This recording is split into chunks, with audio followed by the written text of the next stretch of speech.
Okay, welcome everybody. Hola a todos, es un nuevo episodio de Whisky en tu Casa.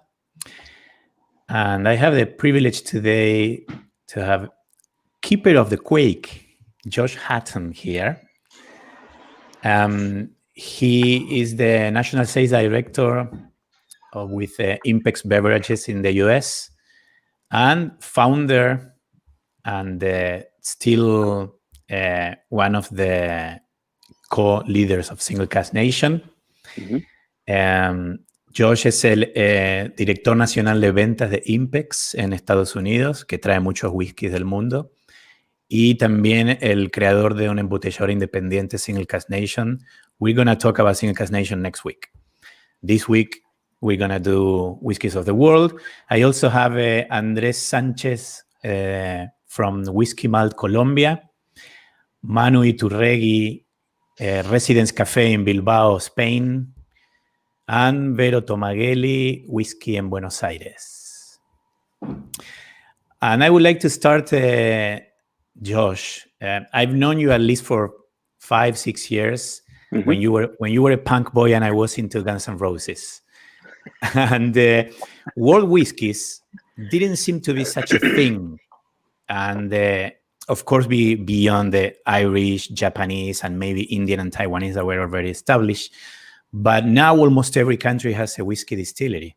Josh, la pregunta es, lo conozco hace un tiempo desde que él estaba en el mundo punk y a mí me gustaba Guns N' Roses, dije. Y los whisky del mundo no eran tan populares como ahora, tal vez el irlandés, el japonés, indio, taiwanés. Y ahora cada lugar en el mundo tiene una destilería. Josh, can you tell a little bit about the current world whiskey scenario? Yeah, well, firstly, thank you all for having me. I'm excited to be with you and to discuss whiskeys with you.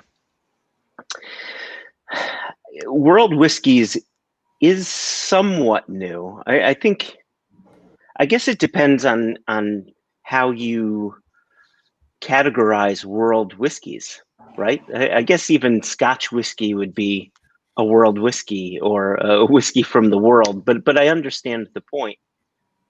We're discussing whiskeys that are not from Scotland, not from Ireland, and not from the US. Those are and probably Canada, right? Those are the four largest, traditionally, the four largest countries producing whiskey. However, the Japanese have been doing it since 1923, at least malt whiskey, 1922, 1923. But as of late, we're seeing distilleries, as you had mentioned, in India with Amrut and Paul John, and then in Taiwan with Kavalan, and there's another distillery. I think they're called Omar, out of Taiwan as well. And we're seeing whiskeys come out of France and Germany. It really is quite something, and I think what has happened is whiskey has hit a renaissance where A, people are discovering whiskeys, and B, they have a tool they've never had before, the internet. Now they can learn all they want to about whiskeys, and the internet brings the entire world together. And Just passion, yeah, go ahead. So Josh está mencionando que para él, cuando se habla de whiskies del mundo, se habla de whiskies excepto Escocia y los más grandes también, Irlanda, Japón y tal vez un poco Canadá. Y él dice que Japón, por ejemplo, tiene tradición desde los 1900 y cree que dos de los motivos por los cuales los whiskies del mundo ahora son populares, primero por el hecho de que existe internet y la gente puede aprender, y segundo porque hubo una especie de renacimiento de los whiskies. Continue, please. And so because of the internet, because traditional whiskey distilling countries such as Scotland and Ireland and so on have increased their reach around the world, it's infused passion into people, right? Now more than ever, You have distilleries that are being opened by enthusiasts, by people who found a passion in whiskey. It's a very modern thing to have found that in the age of the internet. And so here in the US alone, I think we're looking at a little over 25 or 2,600 micro distilleries producing some sort of a whiskey, also rums and vodkas and gins and things like that. But look at Israel now, too, right? We have now we have 3 distilleries. We've got the Milk and Honey Distillery in Tel Aviv, Yerushalmi in Jerusalem, and the Golan Heights, or the Golani Distillery up in the Golan Heights. Yep. Bueno, está hablando también que este fenómeno de Internet también desarrolló una especie de pasión donde mucha gente se lanzó también a hacer whisky. Y de hecho en Estados Unidos se calculan unas 2.500 destilerías, incluyendo microdestilerías y craft. Y un país como Israel, que no ha tenido whisky, que es muy pequeño, ya tiene 3 destilerías importantes, Yerushalmi, Mongolan y The Golan Heights, y Milk and Honey, que es una de las más populares ahora. Yeah. And I think that, I just want to make sure I'm going to say this properly. The beautiful thing about whiskey is what drives people to it is it's a discovery of flavor, right? You're looking for more flavor, new flavor, different flavors. And whiskey from these various countries, whether it's Wales or India or France or Israel, they're all able to produce a whiskey giving people flavors they've never experienced before. Part of that is climate driven. Part of that is somewhat terroir driven, though we can argue that point until the cows come home. And part of it is just distillation style and influence. There you have single malt producers that are taking inspiration from cognac producers, bringing in different elements of other distillation styles simply to create new flavors within whiskey. And can I add one last thing? Yes.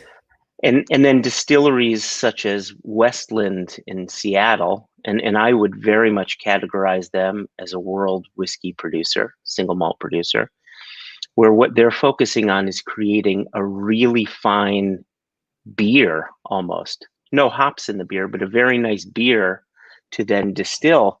So most distilleries in Scotland produce a simple beer, distill it, put it into cask. They don't pay attention to the flavors in fermentation. It's all about distillation and maturation. Whereas distilleries like Westland are saying, no, we want to create something that is providing flavors even before distillation and maturation.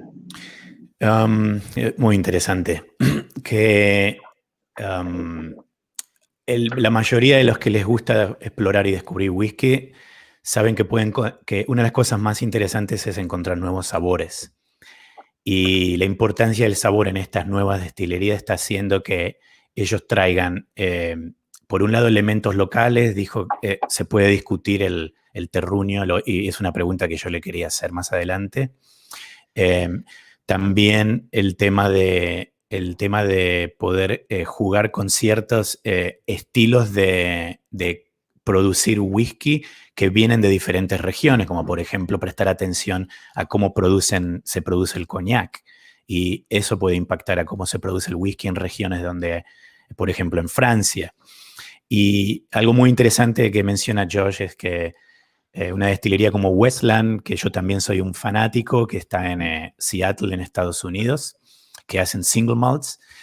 Westland está prestando mucha atención a la cerveza, al líquido que se produce al comienzo, que en Escocia generalmente no se le presta mucha atención porque hacen algo común y corriente y después ponen todo su enfoque en la destilación y en la maduración.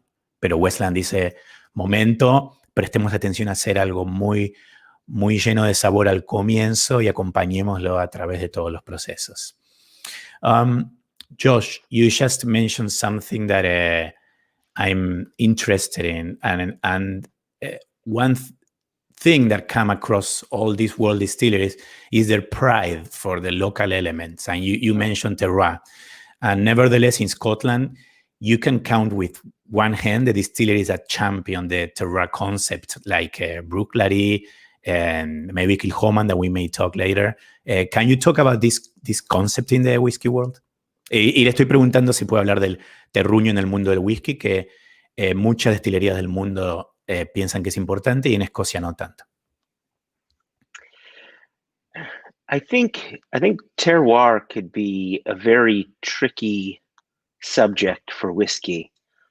Personally, I don't believe it exists for the most part. I don't believe in terroir for whiskey. There are some exceptions, correct? So what is terroir? Terroir is the land. It's from the land. However, if you were to go to the Caol distillery on Islay and use unpeated barley and make a whiskey out of unpeated barley at the Caol distillery, it tastes like something out of the Highlands. It doesn't taste like a smoky Scotch whiskey from Islay, Scotland. So the real terroir in that case is the peat used to dry the barley. And so that's kind of the rare case where I would say terroir actually exists. If you want to translate that, I do want to add more in. Que él está diciendo que él no cree mucho en el concepto de terruño en el whisky, que él piensa que terruño prácticamente es la tierra, aunque hay gente que habla de terruño y nombra otros elementos. Pero él dice, si por ejemplo vamos a Culila en Islay, en Escocia, y se produce un whisky que no es ahumado, como el típico Culila, va a tener sabor como de un Highland, no como de Islay. What I will add to this, however, is while terroir might not affect the ingredients, I think climate can definitely affect your overall flavor profile. We see that in Kentucky, right? Bourbon maturing in Kentucky can be quite different than if you were to produce that bourbon up in the Pacific Northwest. You're simply going to get different flavors because the heat is different, the humidity is different, the air pressure could be different. And then if you step back a little bit and think about malt whiskey produced in Scotland versus malt whiskey produced in Israel or India, it's going to take you 12 years to produce a whiskey in Scotland that the Israelis can produce in 3 years and achieve the same level of perceived maturity in that whiskey. Right? Josh dice que algo que sí se puede tener en cuenta es el clima. Y por ejemplo, un bourbon que está producido en Kentucky, que es mucho más caliente y húmedo que otras partes de Estados Unidos, no va a ser el mismo bourbon si lo quisiésemos hacer al igual, pero en la costa pacífica. Y con ese mismo concepto, un whisky que en Escocia se madura en 12 años, en Israel se puede en 3 años lograr algo parecido y con la misma percepción de madurez. I'm going to ask you one more and then open to the panel. And the third question is sorry. The third question is most of these world whiskeys, because of the years that they have been open, they tend to be young whiskeys. And of course, we have a few countries that the climate helps to make them feel older. Israel, Taiwan, India. But in general, many world whiskeys they come up with very solid, attractive expressions that are young. And why do you believe that's possible? And if you think that that's the perfect balance, or if more amazing things are to come when these distilleries create older whiskies. Y la pregunta es que muchas de estas destilerías del mundo, sin tener en cuenta las que tienen los climas especiales que hacen que se madure más rápido, pero muchas destilerías del mundo, como son jóvenes, tienen whisky joven y aún así logran whiskies espectaculares. Y la pregunta es si hay un buen balance en estas partes del mundo con un whisky joven, o si van a venir cosas más interesantes cuando produzcan whiskies más añejados. Well, I guess I'll use an example of Dr. Jim Swan.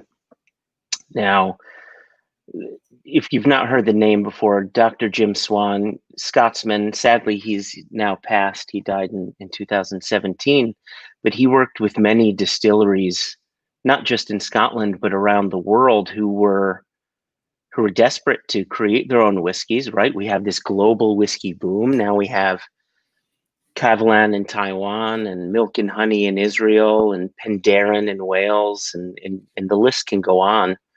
Amoric in France. And all of these used the help of Dr. Jim Swan, and his charge was help us create a whiskey that is drinkable at a young age. Not just drinkable, but balanced and enjoyable. If you compare that request, that style of distilling, to more traditional distilling, that of distilleries such as Mortlach and Springbank and Craigellachie and so on, or Macallan, these are distilleries that are producing a very specific spirit style that shows much better at an older age. If you're a distillery starting now, trying to capture the attention of today's whiskey drinkers, you don't have 10, 12, 15 years to let that spirit balance out and become enjoyable. You need a whiskey.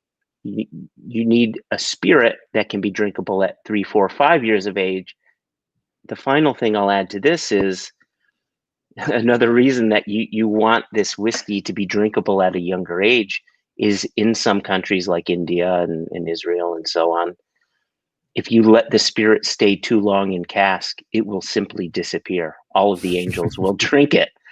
You know, it's, I think in Israel, in Tel Aviv, the angel share is around 10 to 12%, where in Scotland, it's around 1.5 to 2%. So you can see they're running against time there. Josh dice, por un lado, me quiere mencionar a Jim Swan, que falleció hace un par de años y fue un legendario personaje del mundo del whisky que ayudó a crear muchas destilerías del mundo y trabajó en un whisky específico que sea bueno, joven, por dos razones. Primero, porque hoy en día una destilería nueva no puede esperar 12, 15 años a tener buen whisky, tiene que salir al mercado antes. Y por otro lado, el hecho de que hay algunas destilerías en el mundo con un clima árido y caliente, como en Israel y Taiwán, donde hay un 10-12% de lo que se le dice el Angel's Share, la parte de Los Ángeles, que hace que desaparezca y se disipe el alcohol y el whisky. Entonces también corren contratiempo, que si esperan 10-15 años, tal vez en la barrica queda muy poco. First, I'm going to open to Vero, but first I want to mention that there are a few comments. Ramon Munoz is saying, great to see you guys. And he can't wait to go back to Residence Café, that he says is Cathedral of Whiskey. Ramon, un gusto tenerte. And also Vlad is asking Josh, as out of curiosity, if you understand any Spanish. I wonder if Vlad is concerned that my translation is not good. Well, every once in a while I'll hear words like Guns N' Roses and cerveza, and it's okay, I know these. I know, well, Guns N' Roses is not Spanish, but I know cerveza pretty well. So, Vero, you have a lot of experience working close to La Sana in Argentina, the single malt from Argentina. And what does it tell you, these things that Josh was commenting about the local elements and these particular things of young, good world whiskies. What's your experience with La Alazana? And if you have any comments or questions for Josh. Le acabo de preguntar a Vero. Ella trabajó de cerca y sigue estando muy conectada a la Alazana en Argentina. Y esta experiencia que tiene ella con un whisky del mundo como la Alazana, que también muestra madurez con corta edad, y está tomándolo ahora. You're drinking right now, I can see. Very soon we're gonna show what we're drinking. Bueno, estaba escuchando con mucho detenimiento el tema de las amplitudes térmicas alrededor del mundo y cómo influye. Y la verdad que nosotros decimos que acá en Argentina tenemos un clima muy variado según el lugar en donde estemos. Y la Alazana es una de las destilerías que creen fehacientemente en esto del terroir. De hecho, están trabajando hace muchos años ya, empezaron un desarrollo que duró aproximadamente 4 años o un poco más, para poder sembrar cebada apta para whisky acá en Argentina. Entonces tuvieron que hacer un estudio de los suelos en el sur de la República Argentina, que es, bueno, la Patagonia, y ahí el clima difiere mucho de lo que es el clima donde generalmente suelen sembrar cebada en este país. Entonces, fueron viendo los diferentes resultados que iban dando, esos distintos tipos de cebada que ellos iban eligiendo, y o sea, tardó muchísimo tiempo justamente por eso, porque estaban buscando el suelo ideal para poder sembrar una cebada que les rindiera como si fuese una cebada británica, ¿sí? Un segundito, así traduzco. Vero is mentioning the story of La Alazana, that for many years, before they started making whiskey, they were studying which was the best place in the country, because Argentina has a wide range of climates, mm-hmm. and they were trying to find the perfect place to be able to cultivate barley, their own barley, and have it, Vero, you said similar to the barley that they use in Scotland? Yes. Y querían una cebada, they wanted a barley similar to the one that in Scotland, but their own local barley. And they have worked with researchers, and before they even placed the distillery and they even created their own stills. Oh, wow. Yeah, it's amazing. Ellos quieren hacer un whisky típicamente patagónico, pero buscando, digamos, los perfiles que le pueda proporcionar el suelo argentino, el suelo de la Patagonia. Entonces, por eso estuvieron trabajando mucho sobre los procesos, y eso también hizo que el whisky sea uno de los whiskies, digamos, con una expresión muy similar a lo que son los whiskies de Escocia, pero con unas reminiscencias del suelo argentino. Y eso es muy importante para la Alazana, porque ellos quieren destacarse justamente por eso. Y cuando ellos buscaron la locación donde poner la destilería, lo más importante de todo esto fue que buscaron primero el lugar y después empezaron a destilar, porque ellos querían agua pura, querían tener las mejores características no solamente del clima, sino que también del agua. Y con respecto al clima, ellos buscaron un clima en donde las barricas evolucionaran de una manera muy pareja, para que no haya un desbalance en el añejamiento de los whiskies, porque muchas veces suele suceder, como en países, por ejemplo, como la India, donde hace demasiado calor, que te puede pasar que la madera invada demasiado el spirit. Entonces, todas las notas que se buscaron desde el principio en la fermentación ya, no se noten por una parte muy marcada de madera. Entonces, justamente buscaron esto, tener un clima que les permita añejar de una manera muy pareja. Part of the reason they were also trying to find the perfect place was that they also wanted a place where they can mature their cask on site without having to deal with extremes like in certain parts of the world that through the years the wood can have too much influence. Andrés, Mi pregunta para vos es si crees que... Do you have the mic mute? Andrés, can you hear me? I don't know if Andrés is frozen right now. Bueno, voy a pasar a Manu y cualquier cosa seguimos con Andrés después. I was asking.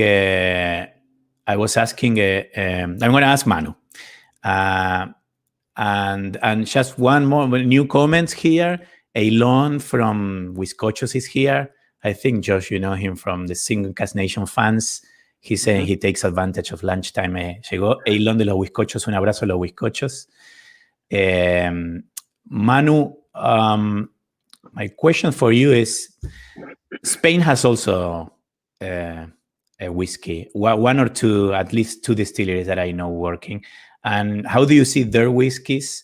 And if you have any other favorite world whiskey and why? A Manu le estoy preguntando sobre el whisky español y qué whiskies del mundo le gustan.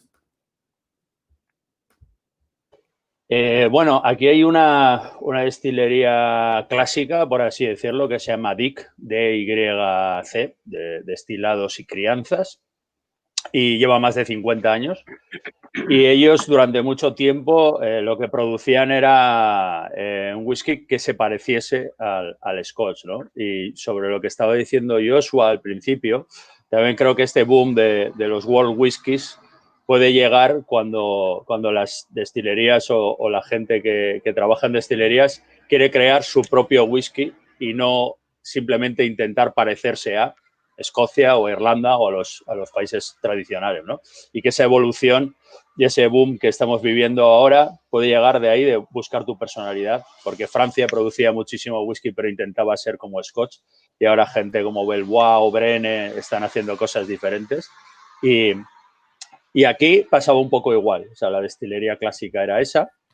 Yo colaboro con una destilería aquí en País Vasco muy cerquita que se llama Basque Moonshiners, que está inspirado un poco en el mundo de los moonshiners. Un segundo que empezaron antes de que yo llegase. Sí, so Manu is saying that there's a distillery called DYC in Spain that have been around for almost 50 years, or for around 50 years, and he believes that they were always trying to look like or have the profile similar to Scotch, and many other distilleries are also doing the same. And he feels that the real renaissance may come when these distilleries decide to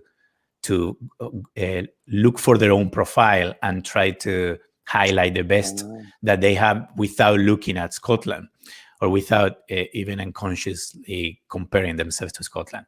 And you want to mention something, Josh? Oh. Well, I'm just curious, Manu. I think your point is a very good one. We all, if we're whiskey drinkers and if we're focusing on single malt, we understand the flavors coming out of Scotland and why, generally speaking, where those flavors are coming from. What would you say if these distilleries in Spain were to stop looking at Scotland as inspiration? What do you think the flavors of a Spanish single malt whiskey should be like? What do you think it would be like? Josh está preguntando si una destilería española decidiese vamos a hacer nuestro propio whisky con nuestra propia personalidad, ¿cómo sería ese sabor? Y si querés, Manu, mencionar esto, seguir hablando de la destilería vasca. Sí. Nuestra experiencia, el país no es tan grande como Argentina, lógicamente, pero nada tiene que ver el clima que podemos tener en el sur con el norte, pero es un país muy vinícola. En el sur tendríamos toda la franja de vinos generosos como Jerez o Montilla, que está muy relacionado la industria de los barriles, de las barricas de Jerez con el mundo del whisky. Pero aquí, por ejemplo, cogimos inspiración, por un lado, de nuestros vinos de Rioja, que los tenemos muy cerca, o vinos blancos propios, como puede ser el Chacolí.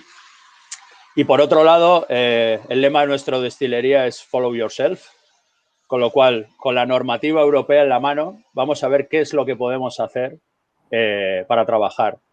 Ponemos mucho empeño, como decía Joshua antes, en hacer un buen cocinado y una buena cocción, aunque estemos haciendo single malt. Un buen trabajo previo a una buena cerveza, como él decía. Y después, ese estilo de fermentado puede ser más similar al del americano, ese cocinado. Y después hacer, como decía él, un single malt que esté preparado para hacer un whisky joven. Y trabajamos mucho con barricas de ex vino tinto, aparte de que compramos barrica ex bourbon, lógicamente, porque es un clásico y te sirve también como punto de apoyo. Estamos trabajando mucho con barrica de vino tinto, porque lo tenemos muy cerca. Es parte de nuestra personalidad, porque el País Vasco produce vino de Rioja Alavesa. Y además, la parte frutal que le va a dar la evolución es muy rápida, también en cuanto a color y a unos perfiles que obtenemos de esa barrica que no obtienes, por ejemplo, de una de Jerez o una de Bourbon, y pones en juego algo local en ese caso. Y nosotros no llegamos a... Bueno, sí, traduce. So he's working with this distillery called Basque Moonshiners in the Basque country. And first of all, similar to what Westland is doing, they believe the beginning and the result of this beer is very important for the flavor. Also, they are working with, of course, some ex-bourbon cask because it's a classic flavor, but also they use a lot of wine cask. And in the Basque country, they produce a lot of wine. And also they, similar to the Jim Swan ideology, they know they have to pay attention to young whiskey. El New Make Spirit, la forma de destilar es muy similar al equipo que tiene Penderyn, por ejemplo. Nosotros tenemos un equipo mixto que podemos utilizar con columna de rectificación para hacer el vodka, o que usamos en una configuración de pot still para hacer el New Make Spirit de nuestro whisky. Entonces, nosotros es una destilería pequeña, no teníamos el tiempo de empezar a cultivar cebada, sino que lo que hicimos es comprar una malteadora que hay al lado y que maltea para cerveza. Y dijimos, ¿qué podemos trabajar con esto? ¿No? Es un poco un camino paralelo al que decía Vero en la Lazana, ¿no? Nosotros dijimos, con lo que tenemos alrededor aquí cerca, ¿qué es lo que podemos hacer? Y a ver si funciona. Y bueno, en los World Whisky Awards del año pasado, o sea, nos dieron mejor single malt en España y mejor non-age single malt en los países que no tienen reglamentación propia. Oh, wow. Entonces, bueno, es un trabajo. Congratulations. Let me remember. So basically they were trying to work with what they have locally, and you mentioned this you acquire a beer company, or you work with them? It's a small company. They opened like 5 years ago, and I'm working with them like 4 years ago. Okay. They started making potato vodka, and then I start working with them to make whiskey. And they have this. They work with a similar production style from Penderyn in Wales, and also recently they had a World Whisky Award for best single malt in Spain and best non-age from countries that they don't have their own regulations. That's fantastic. Andrés, I have a question for you. Can you hear me? Andrés. Dime, Pablo. Sí, ¿vos te imaginás que en un país como Colombia podemos empezar a ver nuevas destilerías? ¿O cómo ves también la región en general, más allá del whisky que hay en Argentina? My question is how Andrés envision new distilleries in Colombia or in South America? Realmente es un proyecto muy visionario. Josh y Pablo. Realmente se puede hacer. Hay algunas pequeñas destilerías, de hecho solo hay una pequeña destilería que conozco que es muy familiar de whisky, pero pues obviamente su producción no excede máximo 100 botellas. Le apuestan más que todo a la gin. Acá en Colombia no conozco algún productor de whisky local que tenga como esa reglamentación como de whisky escocés o que tenga como esos parámetros bien estructurados, ¿no? So Andrés is saying that it's a very ambitious project that he finds very difficult to see new whiskey distilleries in Colombia anytime soon, and he knows almost like a family company that distills around 100 bottles, and mostly new craft distilleries are trying to do gin. And it's a project that it's something that we're seeing also in the industry. A lot of even whiskey companies making gin, and this is something that I think is going to continue happening. But I hope La Alazana inspires others in the region. Can we show where we are drinking? Estaba diciendo antes que espero que una destilería como La Alazana, que está haciendo las cosas muy bien, pronto inspire a otras en otros países de Latinoamérica. Y mi pregunta ahora es si podemos mostrar lo que estamos tomando. Josh, what are you drinking? I don't know if you could see my... There we go. So Hold on a second. Kilchoman Sauterne cask matured from 2016. This is my favorite Kilchoman of all time. Can I say what you I remember being in an event many years ago where actually 2016, where you showed me this whiskey. Yeah. And you said it's a wild monkey. I'll always remember, un mono salvaje. There you have a new word. You don't have to say only no tengo la tarea. You can say mono salvaje. Mono salvaje. Is that right? What I love about this is obviously Kilchoman is a heavily peated whiskey, but there's a general sweetness to it that sometimes in sweeter casks like Sauterne could almost make the whiskey too sweet. But I don't know how it worked out, but the nuttiness that you can get from Sauterne really shines in this. So you have the nuttiness balancing out the sweetness, the underlying smokiness that's just kind of the backbone of the whiskey. And also fully mature in Sauterne. Fully matured in Sauterne, Chateau de Chem Sauterne casks. And what I like about it, the other thing that I like about it, is you can't taste the wine, but you taste all of the notes that you get from the wine, if that makes sense, right? If you drink a red wine and you would say, oh, this smells like raspberries, this smells like chocolate, this, and so on, it still tastes like wine, but you pick out these little flavors. Here, this doesn't taste like Sauterne, but you get the apricot coming out, you get the nuttiness, you get slight saltiness coming through, and that's what I like. You're getting all of the things I love about the wine without getting the wine. Algo muy interesante que cuenta Josh es que parte de por qué le gusta este Kilchoman es primero el tema de que está completamente madurado en barricas de vino Sauterne, hace que uno sienta las notas típicas del vino Sauterne, las nueces, las frutas, pero no se siente. Y también como es que el Kilchoman usan turba y está ahumado, ligeramente ahumado, pero no se siente que uno está tomando un vino. Y dice a ver si tiene sentido esto, cuando uno toma un vino puede percibir diferentes notas.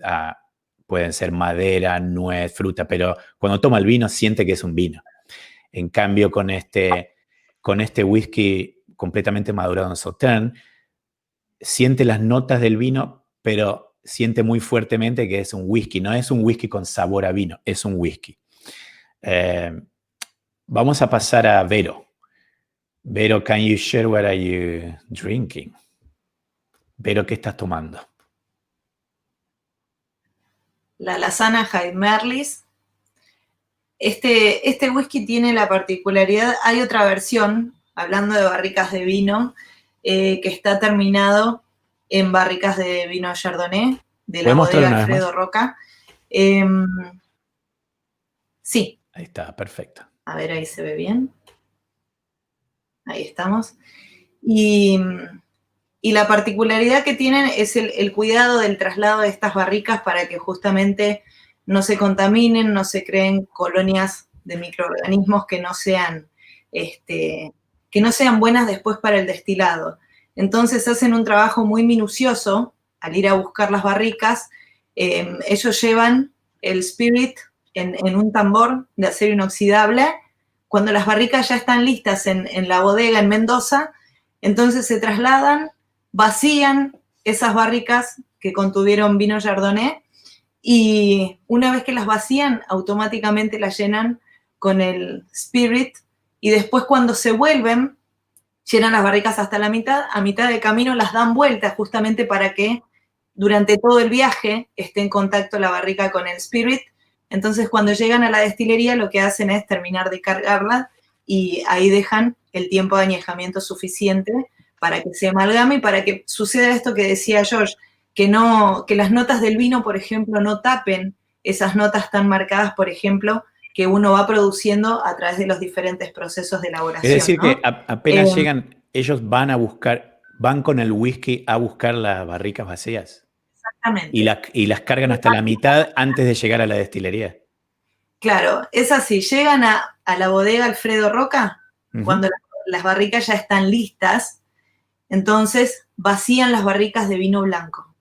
Una vez que se vacían, le ponen el que estuvo trasladado. Ya no quieren que queden vacías por un tiempo. Exactamente. Quieren que automáticamente se llenen para que no se contaminen y justamente para que no se sequen, para que no haya ningún tipo de contaminación en el camino y que obviamente no se pierdan tampoco las características de ese vino, que además es un vino de alta gama de la bodega Alfredo Roca, es dedicación personal, se llama la gama de vinos, y justamente son vinos de altísima calidad. Entonces lo que ellos quieren también es como mostrar por un lado la calidad excelentísima de la bodega y también amalgamar esto con el whisky de excelente calidad que hacen ellos. Y justamente utilizan esta expresión que es ahumada, porque en los whiskies ahumados nos contaban los chicos que barricas de vino como Chardonnay o cualquier tipo de vino blanco siempre van mucho mejor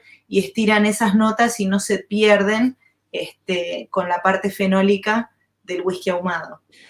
Okay. So, George, understand this is very interesting. I didn't know about this.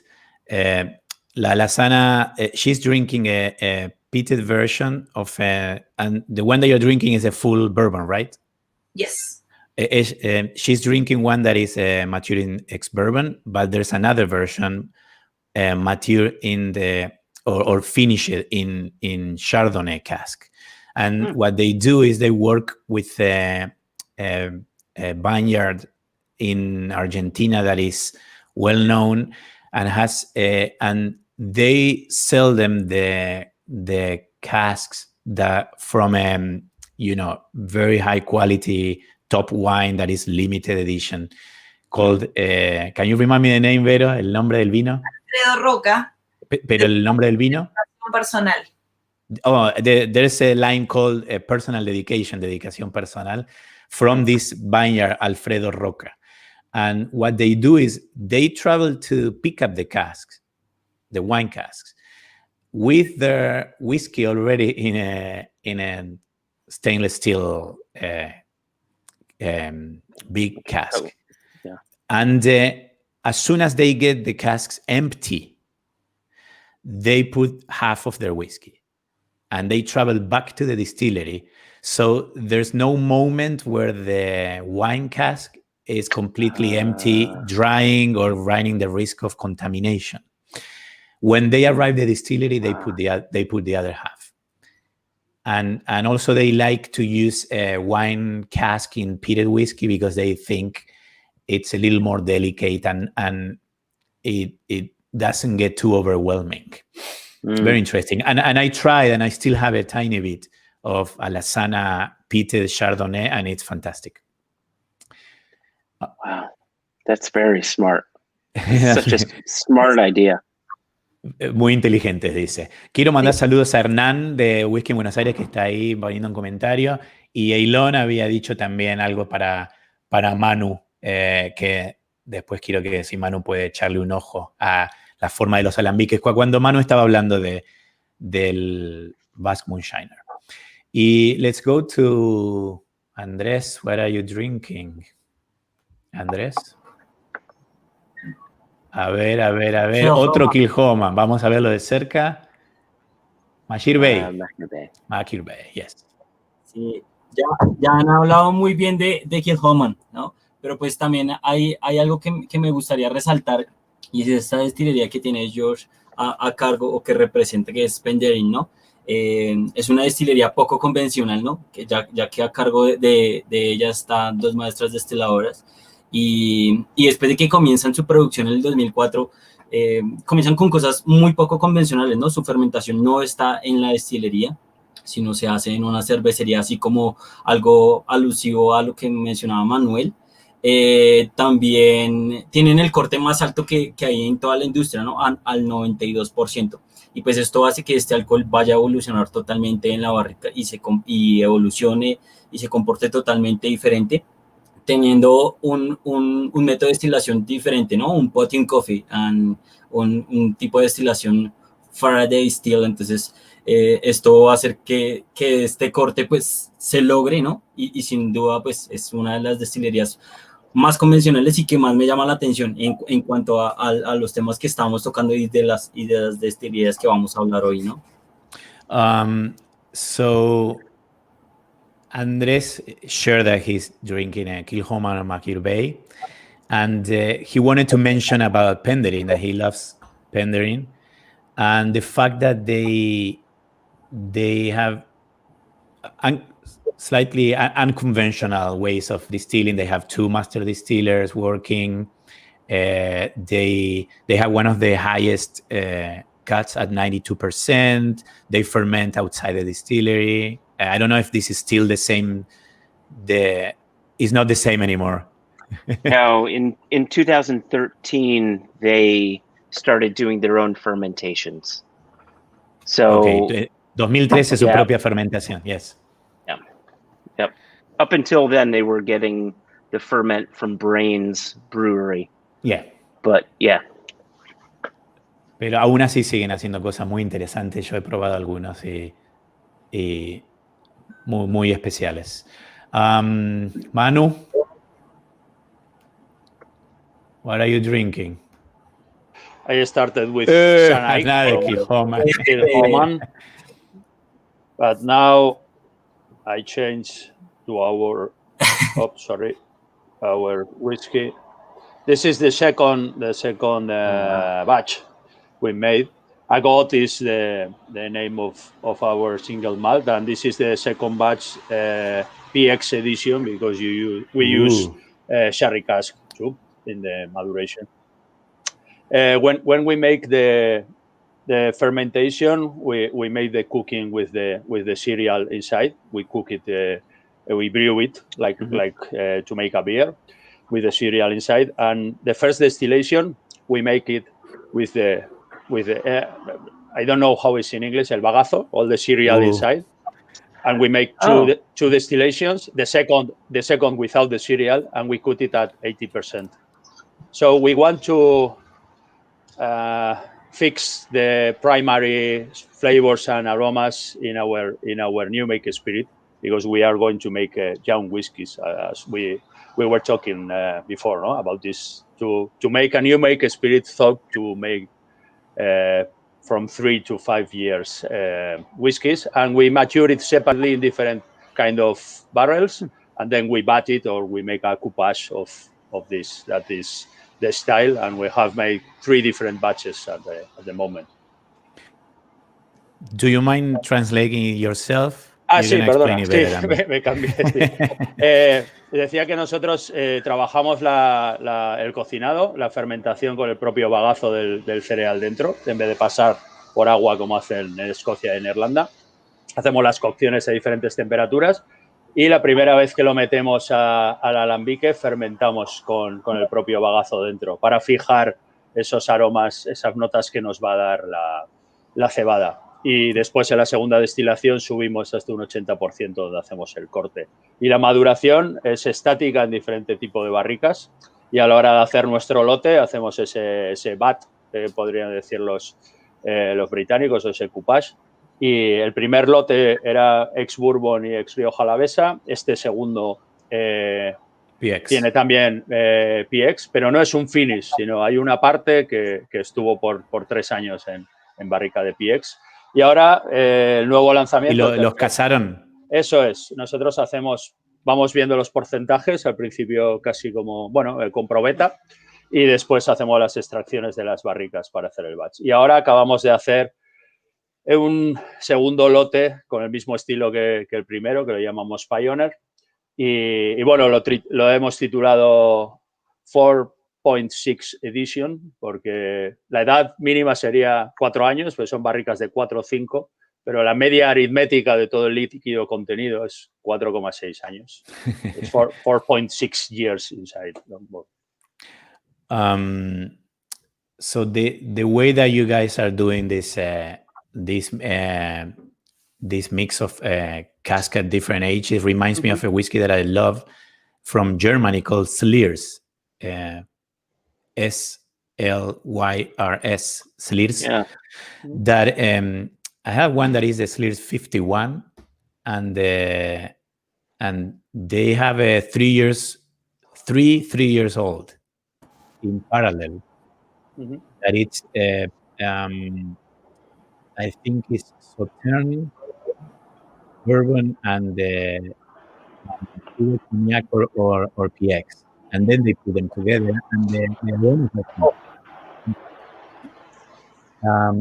yo estaba hablando de un whisky alemán, que un whisky de 3 años que lo madura en 3 diferentes barricas a la vez y después los suman. I'm gonna show what I'm drinking, thanks to Josh. And this is, let me see. Ah, beautiful. So this is Milk and Honey, la destilería israelí, una barrica de Jerez, and my glass is a Pendering glass. And yes, it's very, very interesting, and I love the fact that world whiskeys, especially in high heat regions, can bring so many elements. We have around 10 more minutes left, and I would like to, if we can talk a little bit about Kilchoman. Several here are drinking Kilchoman, and even in Kilchoman is not technically what we call the world whiskey. They have this very world whiskey concept of from farm to bottle, and they are relatively young. So if Josh can talk a little bit about what he likes about Kilchoman, and also if we have time, if you can mention the Japanese whiskeys that you have in your portfolio, and the current scenario in the Japanese whiskeys compared to the old famous Japanese. So le pregunté a Josh si puede hablar primero de Kilchoman, que tiene cosas muy especiales de world whisky, a pesar que es un whisky escocés, porque es una destilería joven, porque tienen este concepto de terruño del campo a la botella, al igual que a la sana, por ejemplo. Y también si puedo hablar un poco de cómo está la situación con los whiskies japoneses. Josh representa Fukano, Ohishi y Kurayoshi, y cómo es comparado con los viejos whiskies japoneses. Josh? Yeah, you asked what I love about Kilchoman, and part of it is personal for me. But before I talk about the personal aspect, from the viewpoint of a brand, Kilchoman in Scotland started doing something that to this day no other modern Scotch whiskey distillery is doing. And Pablo, you had said it, it's a farm distillery. The distillery initially was built on the land of on the land of their farm. They didn't own the farm at the time, but they would buy the barley from the farmer and create a product called 100% Isla from it. Now they own the farm. And so now they're doing their own harvesting, they're planting their own barley, they're playing around with different barley styles, which can be fun because they get to experiment. They'll try some barley varieties to see if they can get more yield, more spirit from the grain. They'll try other barley varieties to see if they can get different flavors from the grain. And I think that's important. I like that they're not just producing spirit to put into bottle, just churning out liquid. They're playing around a little bit. They're having a bit of fun, and I like that. Una de las cosas que le gusta a Kilchoman principalmente es personal. Le encanta el whisky de Kilchoman y le gusta cómo juegan. Antes empezaron como una destilería, si se podría decir, de granja o de campo, donde que no había mucho en Escocia y ni siquiera eran dueños de esta estancia que tenían y que ahora han comprado. Y tienen unos 10 years or more. What's the question? Kilchoman has been around for 10, 12 years? They will be 15 years on 15. December 12. 15.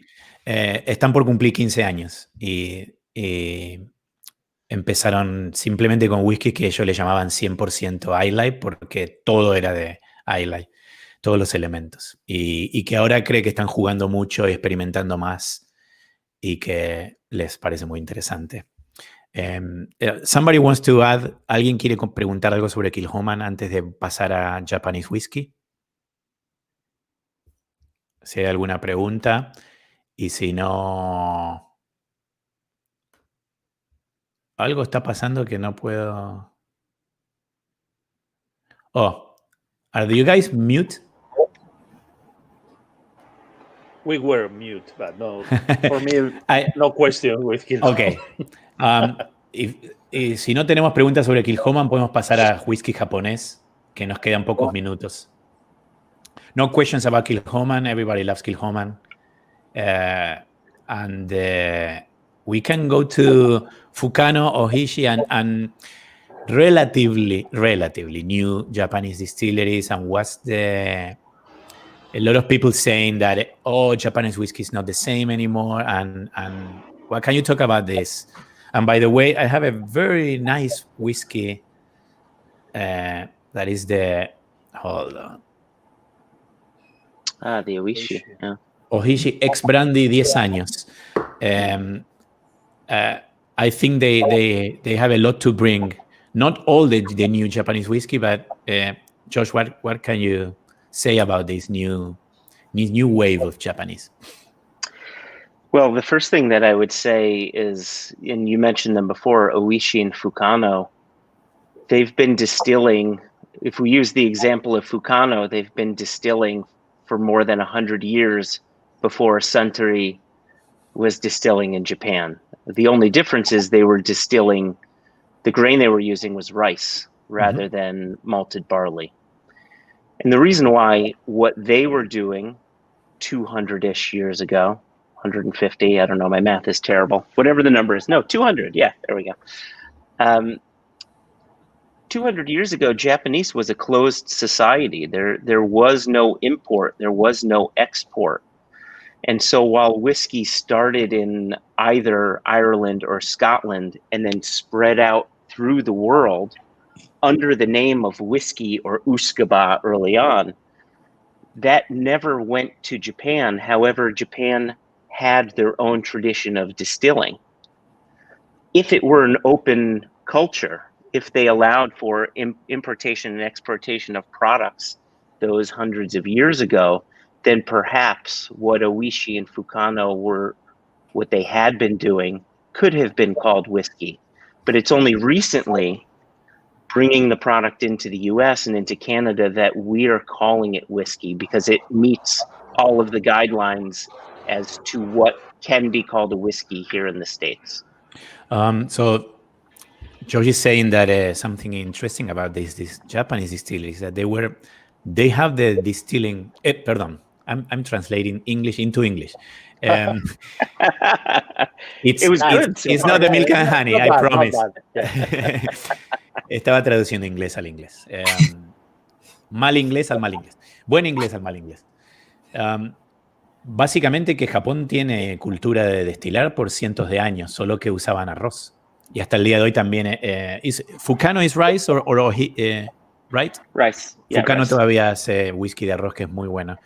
Y con lo cual siempre Japón fue una cultura muy cerrada, que por muchos años no había ni importación ni exportación. Pero esta experiencia de destilar otro tipo de grano los ha hecho también expertos, más allá que en los 1900 aparecieron destilerías como Yamazaki y Nika a destilar el estilo escocés. Hoy en día una destilería como Ohishi, que tiene cientos de años, puede hacer single malt con experiencia de destilación. So when you compare this new whiskey with old whiskeys, or it makes no sense to compare them? I don't think you can compare the two. I think you will find flavors that are similar between the two styles, but the process is quite different. Just to give you a very simple example, when you are doing your fermentation for a single malt, you're probably fermenting for 60 hours, 70 hours, somewhere around there. When they're fermenting for Fukano and Oishi, the fermentation time is 3 weeks. And it's also a single distillation in a stainless steel still.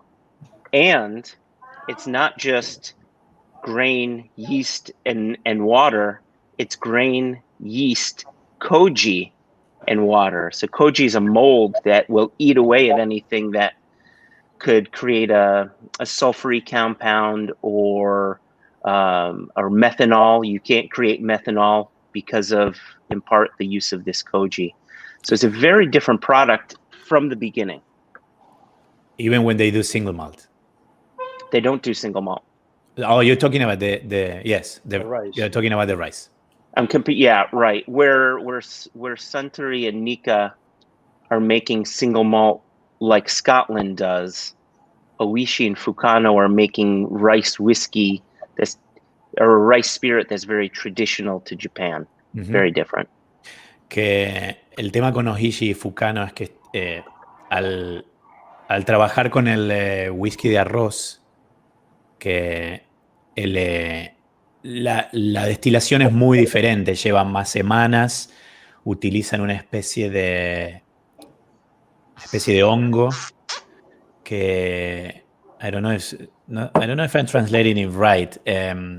You say the mold that they are using? Koji. The koji. Koji. Is that it's a mold. It's a type of mold. Mm-hmm. They use it to produce soy sauce and lots of other Japanese foods and drinks, and it's integral to their diet. Yeah. So usan este elemento que aparece también en salsa de soja y es una destilación muy, muy diferente. ¿Alguien tiene alguna pregunta sobre whisky japonés?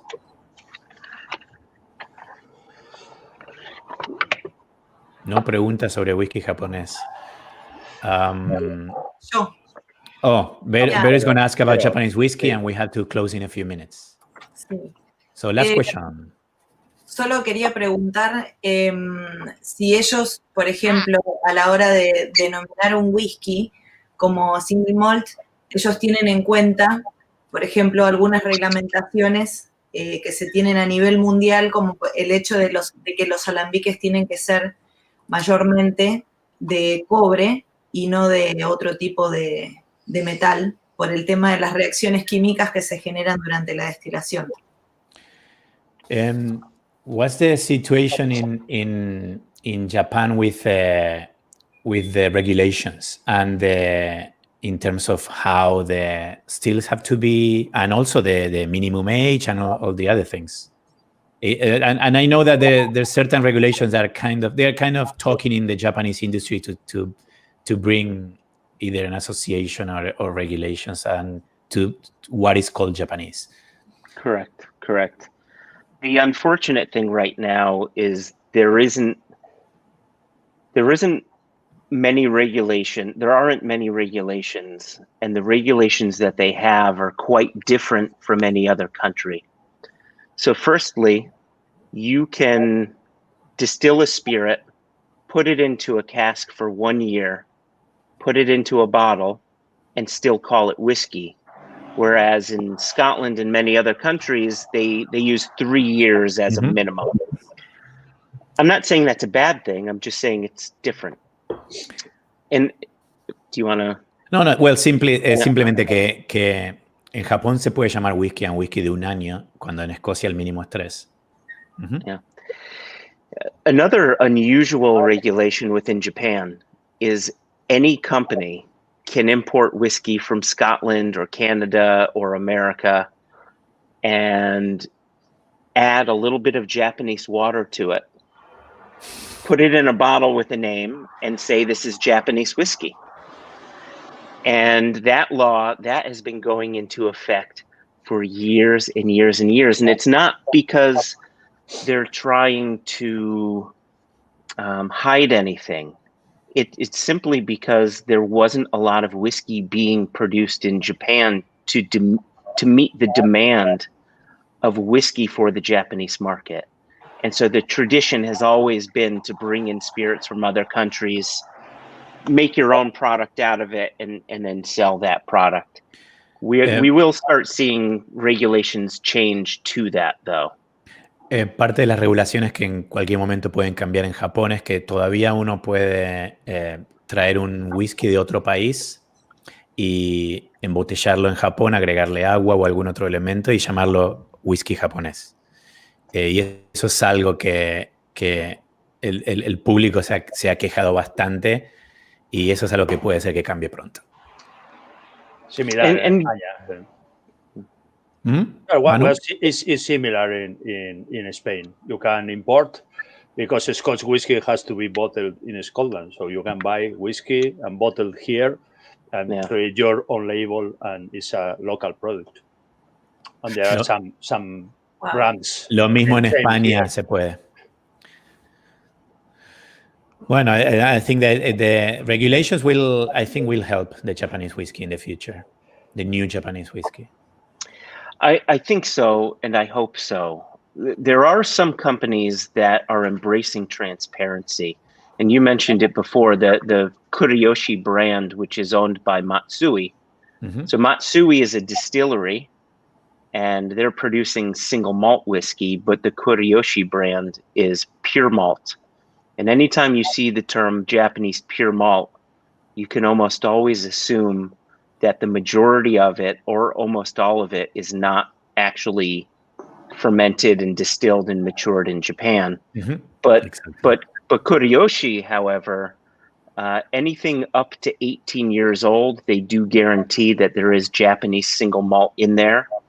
They also let people know that they're buying whiskey in from Scotland to marry it in to create a particular flavor profile. Mm-hmm. So they're embracing transparency, which I wish more companies would do. I think it would only help them.